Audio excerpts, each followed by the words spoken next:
Motor ये जो दिख रहे हैं दोस्तों, इनको किस प्रकार से बनाया जाता है और किस डाटे से बनाया जाता है, तो प्लीज़ मैं बताऊंगा आपको पूरा वीडियो में कि मैंने जो आपको ये मोटर दिख रही है, ये मोटर दिख रही है, ये मोटर दिख रही है, जो सीलिंग फैंस दिख रहे हैं इतने, तो मैंने किस प्रकार से इनको बनाना है और घर पे ही किस प्रकार से डाटा निकालना है इनका पूरा बताऊंगा दोस्तों मेरे वीडियो के द्वारा। तो आप छोड़ के ना जाइए, पूरा वीडियो देखिए, तभी आपको समझ में आएगा कि ये सभी जो फैंस है और जो मोटर्स है मैं किस प्रकार से इनका डाटा निकालता हूँ और किस प्रकार से आप तक के लेकर के आता हूँ। और तो ये जिस प्रकार से आप देख रहे हैं, ये मेरे पास में जो लक्ष्मी कंपनी का है और ये जो उषा कंपनी का है और ये जो रखा हुआ है, ये अनेक यानी अनेक प्रकार से कंपनी हमारे पास में रखी हुई है। सीलिंग फैंस की रेंज देखेंगे आप तो कम से कम 6 से 7 प्रकार के सीलिंग फैंस की जो रेंज है कंपनी वाइज ये भी यहाँ पे दी हुई है। तो इनका जो डाटा जो निकलता है वो किस प्रकार से निकलता है और एकदम एक्यूरेट परफेक्ट डाटा किस प्रकार से बैठता है, ये पूरा दोस्तों मैं आपको सिखाऊंगा। आप वीडियो छोड़ के ना जाइए, ठीक है। तो मैं चलता हूं दोस्तों अपने बोर्ड की ओर और बोर्ड पे आपको अच्छे से समझाऊंगा कि किस प्रकार इन सभी जो मोटर है और जो सीलिंग फैंस है उनका डाटा किस प्रकार अपन परफेक्ट बैठालते हैं और किस प्रकार परफेक्ट हम डाटा देते हैं, है ना। तो दोस्तों आज मैं बात करूंगा, जो आपने शुरू में देखा हमारे पास में बहुत सारे जो सीलिंग फैंस थे और जो मोटर्स, जो उनका किस प्रकार से बायोडाटा निकालते हैं और किस प्रकार से उन्हें जो बाइंड करते हैं। तो किस प्रकार से हम उन्हें बाइंड करते हैं, हमारे पास क्या ऐसी टेक्निक है और जो बाइंडिंग करने वाले जो बाइंडर जो रहते हैं किस प्रकार से कौन सी टेक्निक का इस्तेमाल करते हैं, मैं आपको सभी वीडियो में बताऊंगा कि आप किसी भी कंपनी की मोटर, कोई भी कंपनी की आपके पास मोटर आए किस प्रकार से उन मोटरों को बना सकते हैं। आपके पास अगर से डाटा नहीं है फिर भी अगर से कोई भी कंपनी का आपके पास मोटर आ जाए, आधे एचपी, 1 एचपी, 1.5 एचपी, 2 एचपी में, या आपके पास कोई भी कंपनी का सीलिंग फैन आ जाए, तो आप किस प्रकार से उन मोटरों को और उन सीलिंग फैंस को आसानी से बना सकते हैं अपने ही घर पे और कहीं जाने की जरूरत नहीं है ना। तो आप बने रहिए मेरे साथ वीडियो में। अगर से पहले बार आए होंगे आप मेरे चैनल पे तो प्लीज सब्सक्राइब करके जाइए, क्योंकि ऐसी न्यू न्यू वीडियो मैं आप तक के लाते रहूंगा और आपको नोटिफिकेशन प्राप्त होते रहेगा, ठीक है। तो देखिए क्या होता है कि जो हमारे पास जो फार्मूला है,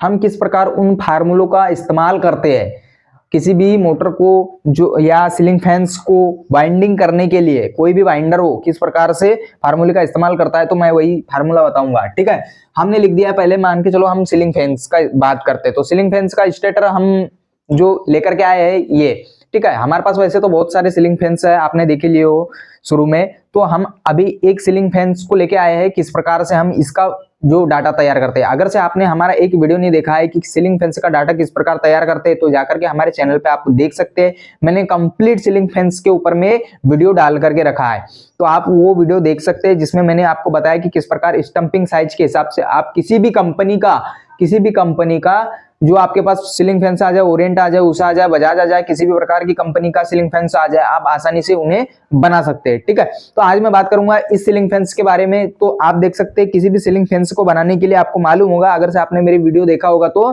कि स्टंपिंग साइज का ध्यान रखना बहुत ही जरूरी रहता है, ठीक है। तो वही बात करूंगा मैं कि स्टंपिंग साइज से आप किसी भी कंपनी का जो सीलिंग फैन है किस प्रकार से वाइंडिंग कर सकते हैं। तो आप ये देख सकते हैं, मैं पास में ला रहा हूं, ये हमारे पास सीलिंग फैंस है, ठीक है।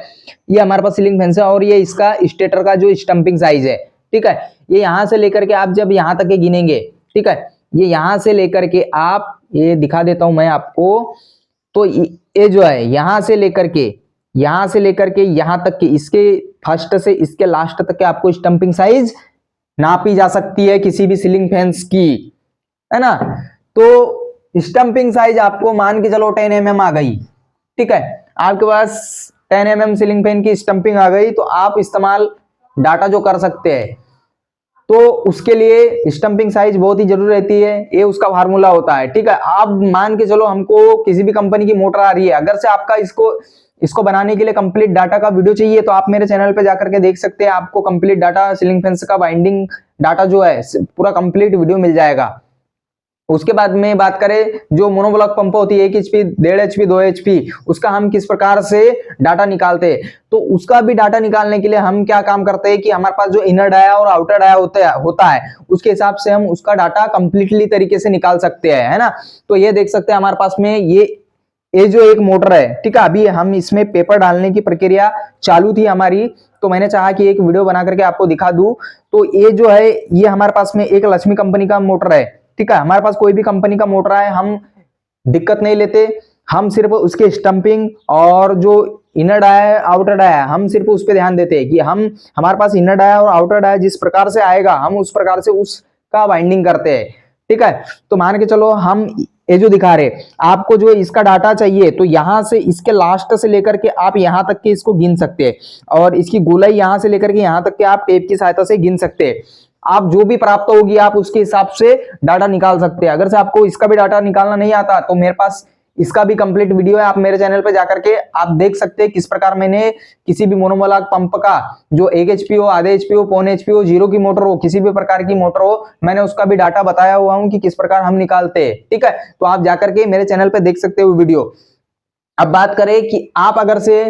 हमारे डाटा को इस्तेमाल नहीं करना चाहते, हमारे डाटा को इस्तेमाल नहीं करना चाहते, तो आप अपने हिसाब से किस प्रकार डाटा तैयार कर सकते हैं। तो आप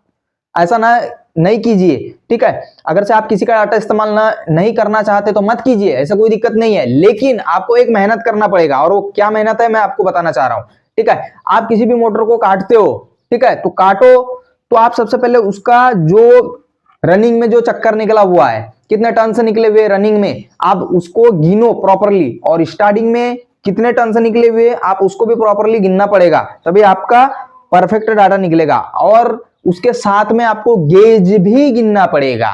ठीक है। गेज भी बहुत मायने रखता है, जिस प्रकार टन से मायने रखते उस प्रकार गेज भी मायने रखते, ठीक है। अगर से आपने टन से तो उतने मार दिए लेकिन गेज में आपने गड़बड़ी कर दिया तो आपका जो मोनोब्लॉक पंप है वो जलेगा जरूर, ज्यादा नहीं चलेगा, गर्मा आएगा, गर्मा आने की वजह से जलेगा जरूर, ठीक है। उस प्रकार से सीलिंग फैन से में भी वैसा ही है, आप स्टंपिंग साइज के हिसाब से उसका तार का चुनाव कर सकते हैं, या आपको 35 नंबर चाहिए या 36 नंबर चाहिए, आप तार के हिसाब से चुनाव कर सकते हैं, स्टंपिंग के साथ में जा सकते हैं, ठीक है। आपके पास में मान के चलो स्टंपिंग साइज आ गई 12 mm,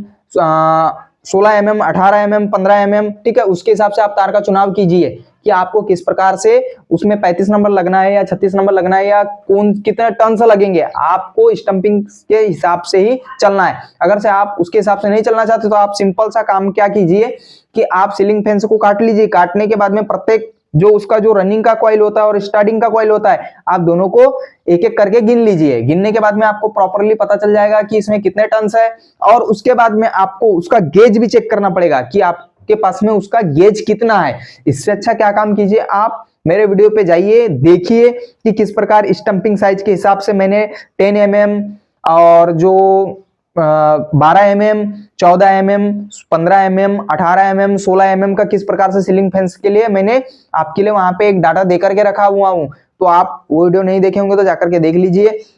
और पहली बार आप मेरे चैनल पे आए होंगे तो प्लीज सब्सक्राइब करके जाइए, जिससे कि आपको मेरे द्वारा कोई भी न्यू वीडियो आएगी तो आपको सबसे पहले नोटिफिकेशन प्राप्त होता रहे, ठीक है। धन्यवाद दोस्तों।